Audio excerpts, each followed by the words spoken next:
சரின்னு சொல்லிட்டு போய் கதவை திறந்து இப்படி உள்ளே இழுக்கிறேன், வெளியிலேருந்து யாரோ இழுக்கிறாங்க. நான் உள்ளே இழுக்க வெளியில் இழுக்க ஒரு 3 தடவை 4 தடவை ஆயிடுச்சு.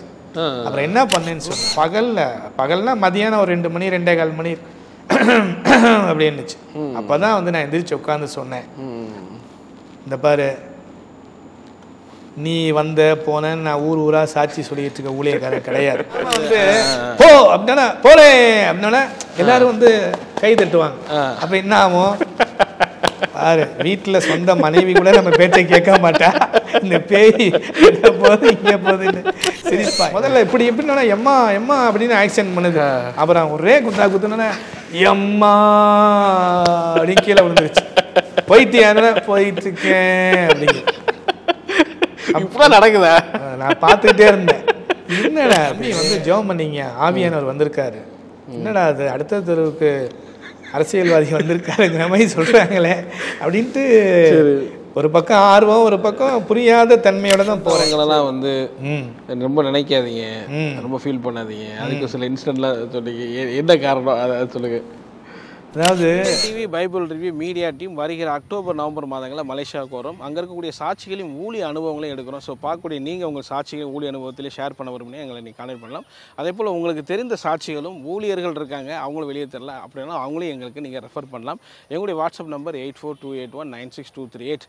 இன்னும் வந்து எங்கள் ஈடன் டிவிக்கு நீங்கள் சப்போர்ட் பண்ண விரும்புனீங்கன்னா மலேசியாவில் அங்கே ஸ்டே பண்ணுறதுக்கு, உங்கள் பகுதியில் ஸ்டே பண்ணுறதுக்கு எங்களுக்கு நீங்கள் ஹெல்ப் பண்ணிங்கன்னா அது ரொம்ப உதவியாக இருக்கும். கர்த்தருடைய ராஜ்யத்தை கட்டுறதுக்கு அது ரொம்ப சப்போர்ட்டாகவும் இருக்கும் சொல்லி நாங்கள் நினைக்கிறோம். ஸோ நிச்சயமாக எங்களை கான்டெக்ட் பண்ணுங்கள். இங்கே இருக்கக்கூடிய இந்த நீதிமொழிகள் புத்தகம் வந்து மிகவும் சிறப்பு வாய்ந்த ஒன்று. இன்னும் சொல்லப்போனால் உலகத்திலே முதல் முறை அந்த புத்தகத்தை வெளியிட்டிருக்காங்கன்னு சொல்லலாம். நீதிமொழிகள் 915 வசனங்கள் இருக்குது. இந்த 915 வசனங்களும் பெரியவர் முதல் சிறியவர் வரைக்கும் நன்றாக புரியும் விதத்தில் கையிலே வரையக்கூடிய ஓவியரை கொண்டு கார்ட்டூன்ஸ்லாம் வந்து வரைஞ்சிருக்கிறாங்க. இது பல வருடங்கள் பல லட்சங்கள் செலவு பண்ணி ஜான் அண்ட் ஜாஸ்மின் ஃபேமிலி வந்து உருவாக்கியிருக்காங்க. இது எல்லார் வீட்லேயும் கிடைக்கணும், எல்லா பிள்ளைகளுக்கும் எல்லா பேர பிள்ளைகளுக்கும் இது கிடைக்கணுங்கிற விதத்தில் எந்த விதமான லாபம் நோக்கம் இல்லாமல் வெறும் 150 ரூபாயும் ப்ளஸ் 50 ரூபீஸ் கொரியர் சார்ஜ் மூலமாக இதை வந்து கொடுக்குறாங்க. இந்த புத்தகம் உங்களுக்கு வேணும்னு சொன்னால் இந்த ஸ்க்ரீனில் பார்க்குற நம்பருக்கு கான்டெக்ட் பண்ணுங்கள்.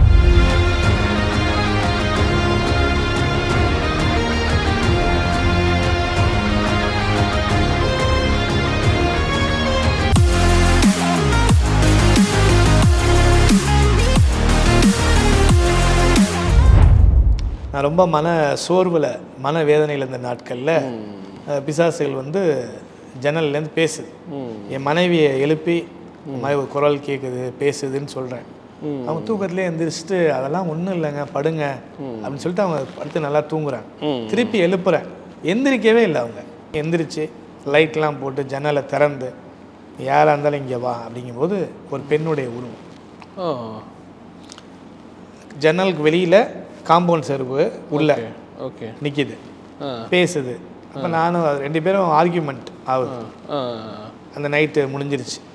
நான் வந்து கடிந்து கொண்டேன், பட் நான் அதை ஆர்கியூ பண்ணிவிட்டு அப்புறம் டிஸப்பியர் ஆகிடுச்சு. காலையில் என் மனைவி கேட்டாங்க, நைட்டு ஏன் டிஸ்டர்ப் ஆனீங்க? இப்போ நான் சொன்னேன், இல்லைம்மா உண்மை, நான் வந்து கற்பனை பண்ணிட்டு பேசலை. நான் வந்து எதையுமே ஒரு முறைக்கு 2-3 தடவை யோசித்து பார்க்குற ஆள். சும்மா ஏதோ வந்து பூச்சாண்டி கதையெல்லாம் நான் சொல்ல, உண்மை. அவங்க சொல்லிட்டாங்க, சரி எதாக இருந்தாலும் விடுங்க, இனிமேல் டிஸ்டர்ப் ஆகாதீங்க, கர்த்தர் நம்மோட இருக்காருன்ட்டாங்க. ஆனால் எனக்கு அது மனசுக்குள்ளே இருந்துகிட்டு இருந்துச்சு, என்னடா அது நம்ம ஏதோ தேவையில்லாமல் பேய்க்கு பயந்துக்கிட்டு இருக்க மாதிரியும் பேயின்னு சொல்லிட்டு இருக்க மாதிரியும் இவங்களாம் நினைக்கிற மாதிரி ஆயிடுச்சு. அப்படி யோசிச்சுட்டு இருந்தேன். ஒரு 11 மணி இருக்கும் காலையில். என் ஒய்ஃபும் நாங்கள் எந்த வீட்டில் குடியிருந்தோமோ அந்த வீட்டு ஓனர் லேடியும் அந்த செகண்ட் ஃப்ளோரில் குடியிருந்த ஒரு டெனண்ட் 3 பேரும் சர்ச்சுக்கு ஓடி வராங்க. சர்ச்சில் நான் ஜெபம் பண்ணிட்டு இருக்கேன். வந்து பிரதர் பேய் வந்துருச்சு பிரதர், பேய் வந்துருச்சு பிரதர். அப்போ என் மனைவி வந்து சொல்கிறாங்க, இவர் நைட்டு சொன்னாருங்க, நான் வந்து அதை பெருசுப்படுத்தலை, ஏன்னா பல இடத்துல ஊழியத்துக்கு போயிட்டு வரனால ஏதோ நினச்சி சொல்கிறாரு நினச்சேன். ஆனால் இப்போ பார்த்தீங்கன்னா உண்மையிலே வந்துருச்சு. என்ன நடந்துச்சுன்னு கேட்டேன். சில அனுபவங்களை சொன்னாங்க. அதாவது மாடி வீட்டில் டெனண்ட்டாக இருக்கவங்க கர்ப்பமாக இருந்தாங்க. அந்த டைமில் அது ஜன்னலில் குதித்து உள்ளே வந்திருக்கு. அப்போ அவங்க பயந்து எல்லா டோரும் பூட்டியிருக்கோம். இப்போ யாரும் அது டொங்குன்னு உள்ளே குதிக்கிறா. வந்து பார்த்தா ஒரு லேடி நிற்கிது. அப்போ அவங்க தலையணையை விட்டு எரியிறாங்க. அப்புறம் ஓனர்கிட்ட சொல்லி என் ஒய்ஃப்கிட்ட சொல்லி எல்லாம் இங்கே வந்துட்டாங்க. ஜெபம் பண்ண பிறகு ஆண்டவர் அது எங்கே இருக்குதுன்னு சொன்னார்.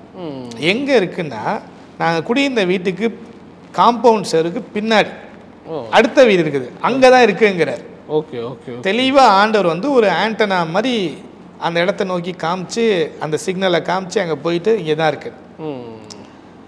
அப்புறம் பின்னாட்களில் தான் கேள்விப்பட்டோம், நாங்கள் குடியிருந்த வீட்டுக்கு பின்னாடி இருந்தவங்க ஒரு வைர வியாபாரி தங்களுடைய பிஸ்னஸ் பாதுகாப்புக்காக கேரளாவில் மாந்திரிகம் செஞ்சு ஒரு குட்டி சாதானை கொண்டு வந்து வச்சுருந்துருக்காங்க.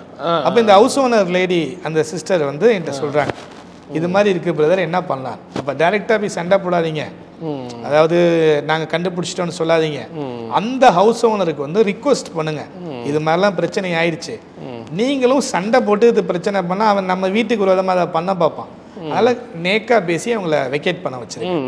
அதே மாதிரி அவங்க வந்து பேசி அடுத்த ஒரு வாரத்தில் அந்த டெனன்ட் வெக்கேட் ஆகி போயிட்டாங்க. ஸோ இது ஒன்று. இது மாதிரி ஒரு 150 இன்சிடென்ட் என்னுடைய மினிஸ்ட்ரியில் இருக்கு. ஆமாம் ஆமாம், தனி புக்கே போடலாம் உங்களுக்கு. ஆமாம் ஆமாம் ஆமாம். ஒரு தடவை கொச்சினில் ஊழியத்தை முடிச்சுட்டு ஏர்போர்ட் பக்கத்தில் ஒரு லாட்ஜில் என்னை தங்க வைக்கிறாங்க. சரி சரி. ஒரு 4 hours தான் இருக்குது ஃப்ளைட்டுக்கு, சென்னை வரணும், கொச்சின் டு சென்னை. அப்போ நான் சொல்கிறேன், பேசாமல் என்னை ஏர்போர்ட்டில் விட்டுருங்க, நான் இங்கேயே இருந்துட்டு போயிடுவேன். சரி. அவங்க வந்து அப்படிலாம் இல்லை பாஸ், இது ஃப்ரெண்டோட லாட்ஜ் தான், இல்லை பைசாலாம் கிடையாது, நீங்கள் நல்லா ரிலாக்ஸ் பண்ணிட்டு காலையில் நல்லா சுடு தண்ணியில் குளிச்சுட்டு போங்க. வந்து ரூம்லலாம் விட்டாங்க, தேங்க்ஸ் சொன்னாங்க, எல்லாம் போயிட்டாங்க. 4.5 மணி நேரம் தான் மொத்தமே இருக்குது. அப்போ நான் ஜெபம் பண்ணுறேன், ஆண்டவர் இன்னைக்கு செஞ்ச ஊழியங்கள் எல்லாம் கரத்தில் ஒப்பு கொடுக்குறேன், தொடர்ந்து ஊழியம் செய்ய பலன் தாங்க, அப்படி இப்படின்னு ஜெபம் பண்ணிவிட்டு ஜெபத்தை முடிக்கும் போது ஒருத்தவங்க யாரும் செருமுறாங்க அப்படின்ட்டு. அப்போ நான் ரூம்குள்ளே பார்க்குறேன், ரூம் வந்து 4th floorல இருக்குது. ரூம்குள்ளே பார்த்துட்டு எனக்கு வந்து பிசாசு அப்படிலாம் எனக்கு தோணல. சரி, பக்கத்து ரூம்லேருந்து சவுண்டு இங்கே வரும் போல இருக்குது. அது என்ன இவ்வளோ ஒரு வீக்கராக இருக்குமா, செவுரு வந்து இவ்வளோ இல்லாமல் இருக்குது அப்படின்னு நினச்சிக்கிட்டேன். நினச்சிட்டு படுக்கிறேன்.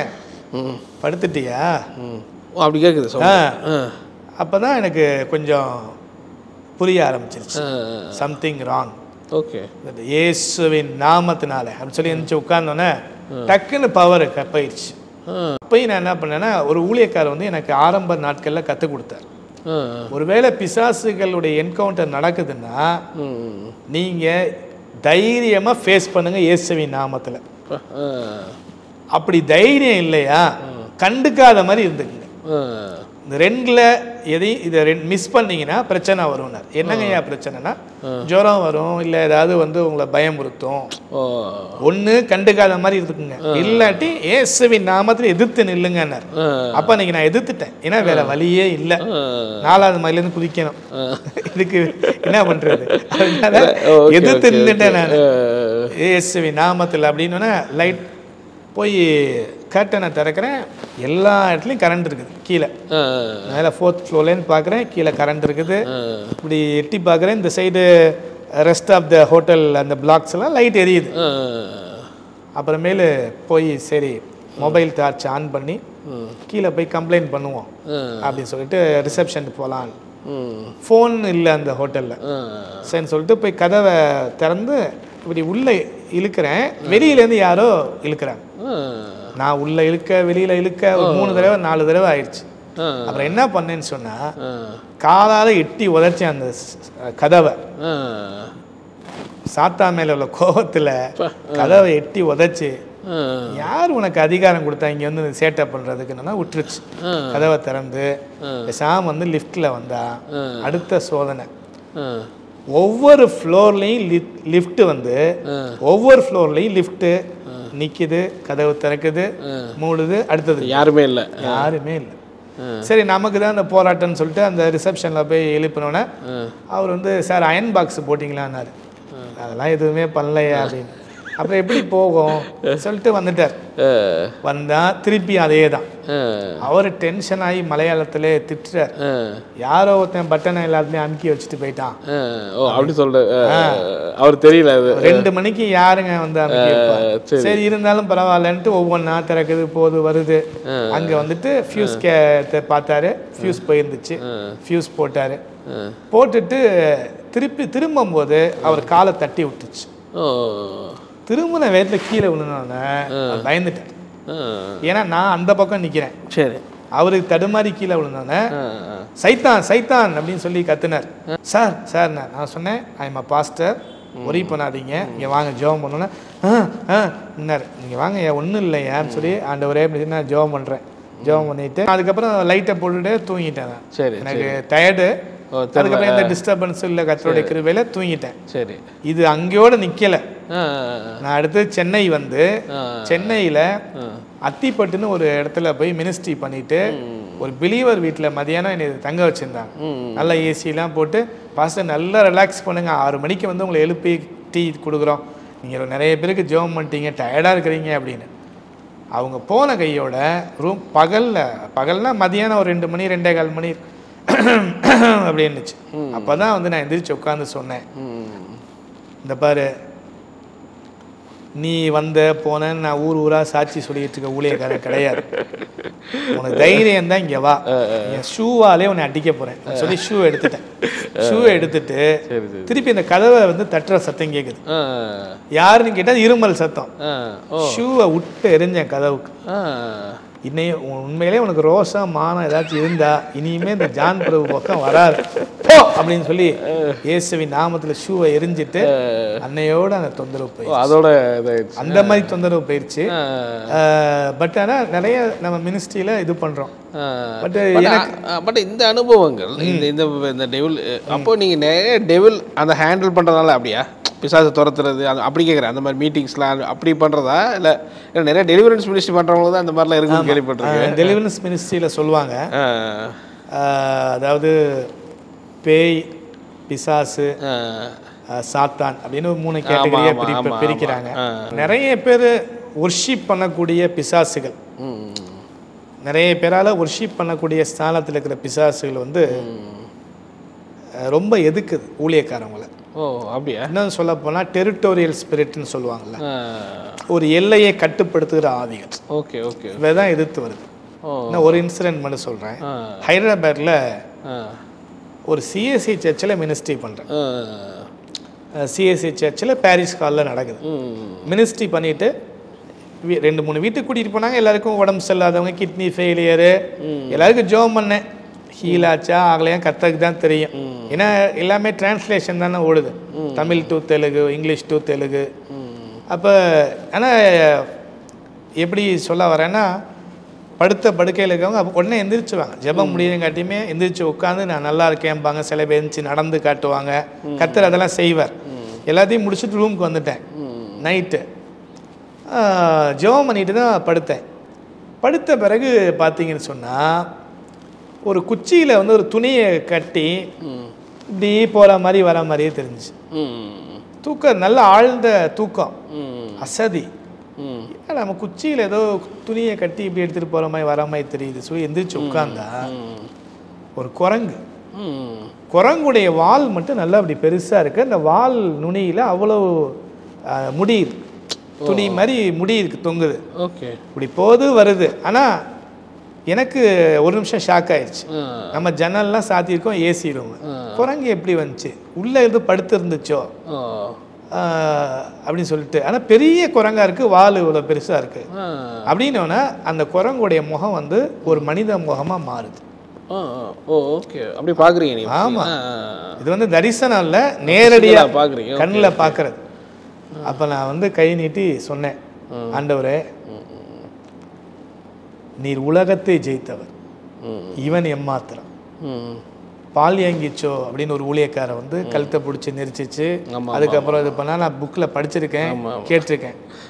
இப்போ இது மாதிரி இது வந்து என்கிட்ட போராடுறது, நான் போராடுறதெல்லாம் நான் விசுவசிக்கலை. நீங்கள் போராட்டி ஜெயிச்சிட்டீங்கிறத நான் விசுவசிக்கிறேன். அதனால் இப்பொழுது கட்டளை கொடுக்குறேன், you the monkey get out of my room, the mighty name of Jesus I command அப்படின்னோடனே இப்படி போயிட்டு இப்படி வந்தது அங்கே நின்று என்னை பார்க்குது. இப்போ கேமரா காட்ட முடியுமான்னு தெரியல, இப்போ கூட என் முடியெல்லாம் சிலுக்குது அதை சொல்லும்போது.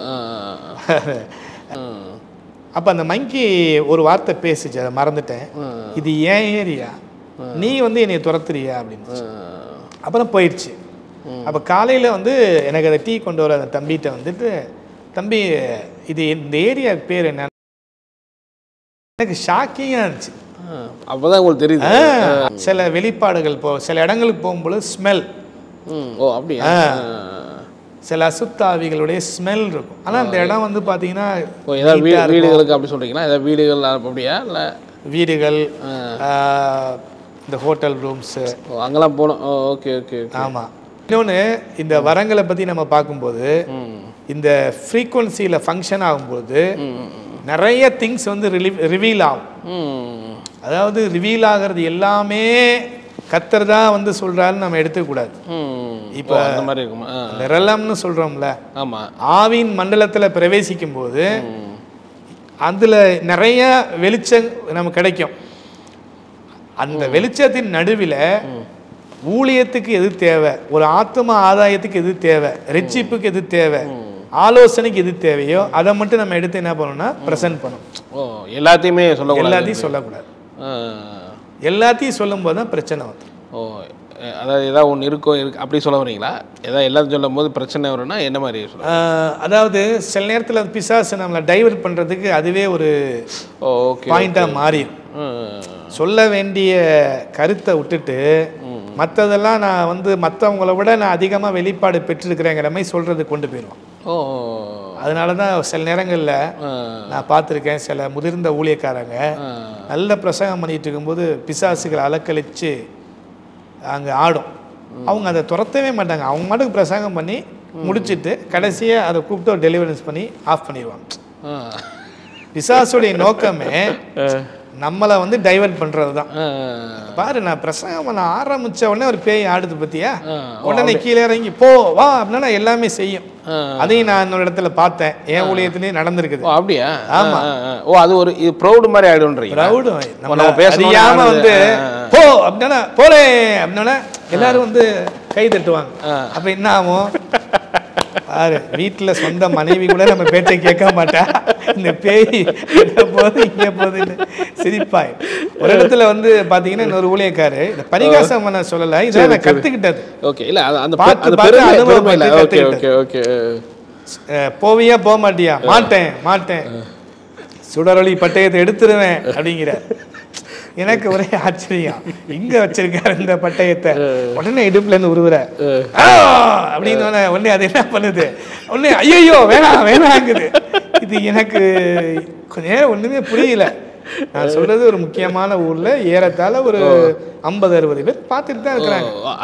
சும்மாவே அப்புறம் ஜெபம் பண்ணிட்டு முதல்ல இப்படி எப்படின்னா எம்மா எம்மா அப்படின்னு ஆக்ஷன் பண்ணுது. அப்புறம் ஒரே குத்துனா எம்மா அப்படின்னு கீழே விழுந்துருச்சு.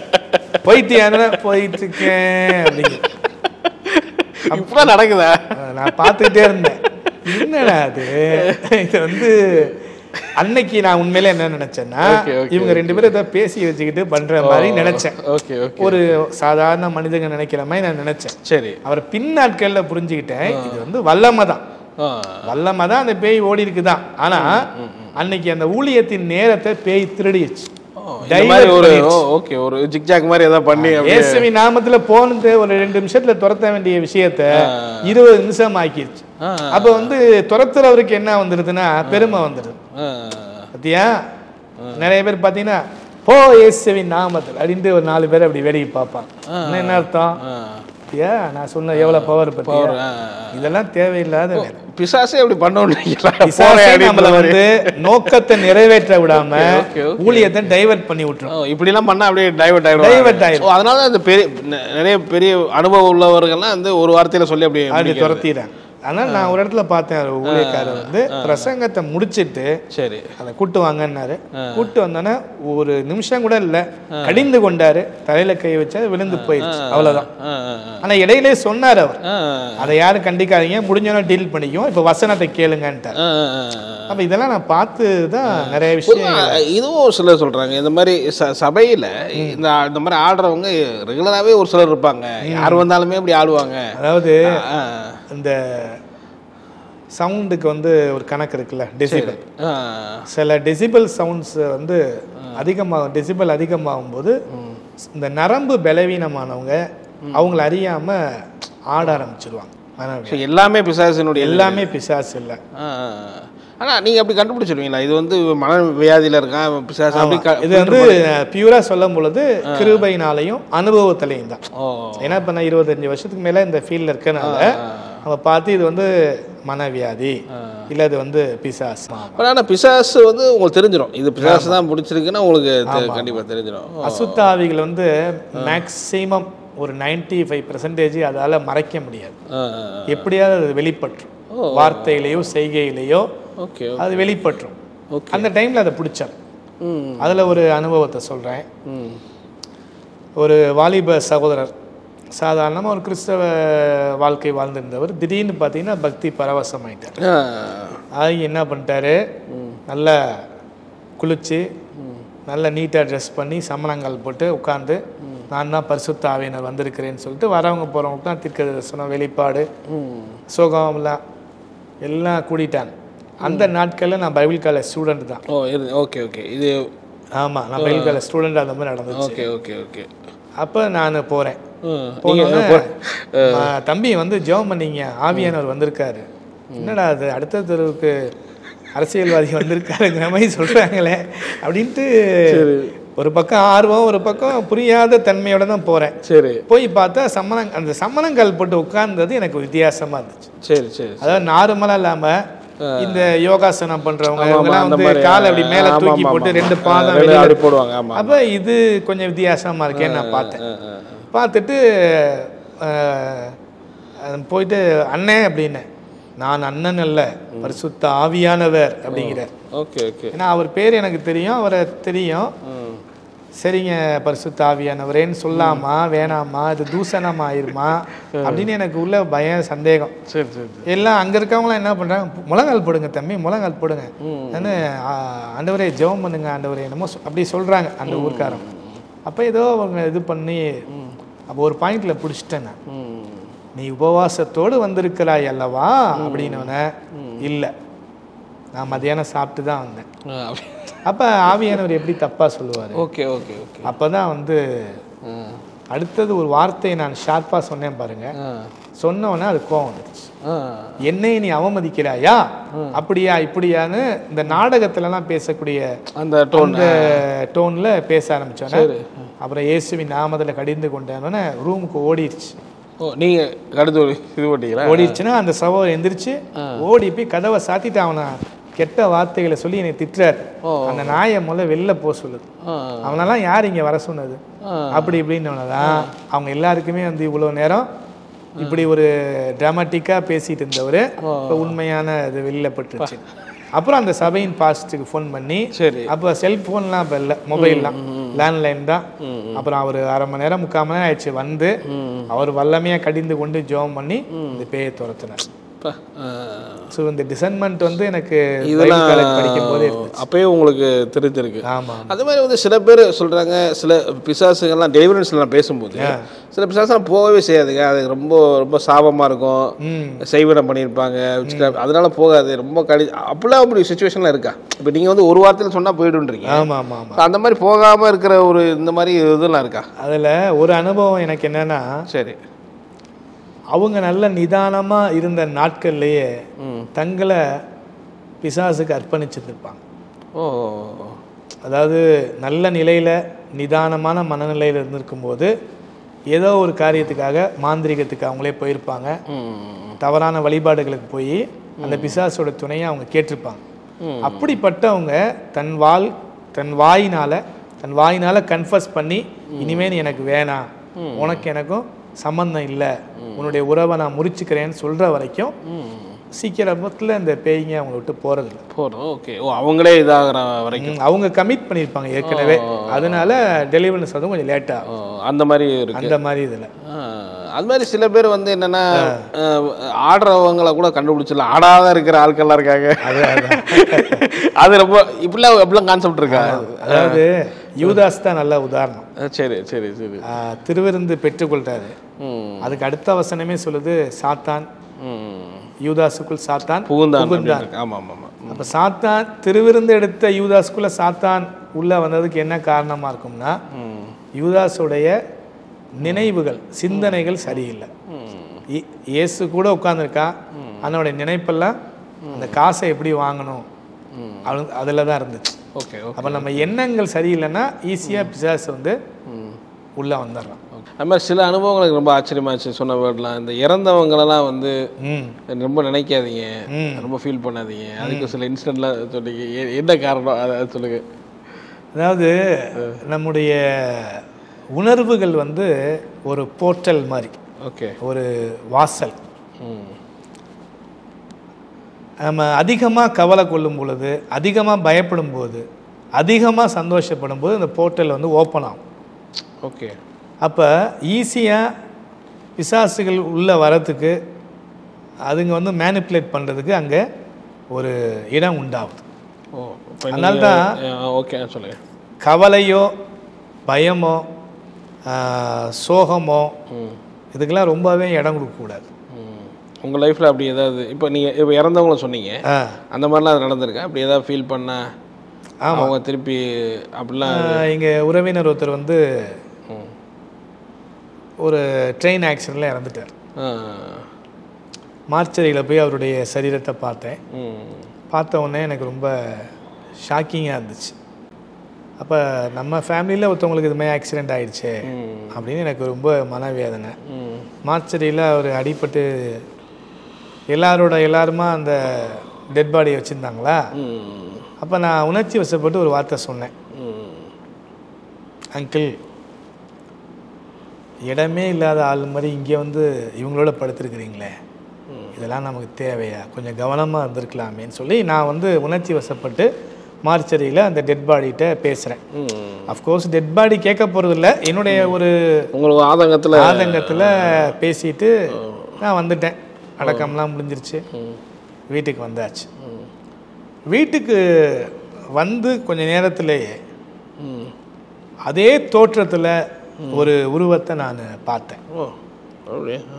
அந்த உருவத்தை நான் பார்த்ததோடு மட்டும் இல்லாமல் அது மாடியிலேருந்து சன்ஷேடில் இறங்கி சன்ஷேட்லேருந்து டாட்டா காமிக்கிற மாதிரி இப்படி கையை அசைச்சிட்டு, ஏன்னா நான் கடிந்து கொண்டேன், இங்கே வர உனக்கு அதிகாரம் இல்லை. ஃபஸ்ட்டு எனக்கு ஷாக்கிங்காக இருந்துச்சு, என்னடா அங்கே பார்த்த மாதிரி இங்கே இருக்கேன்னு. ரெண்டாவது, இடம் கொடாதிருங்கள்னு வசனம் தெளிவாக சொல்லுது.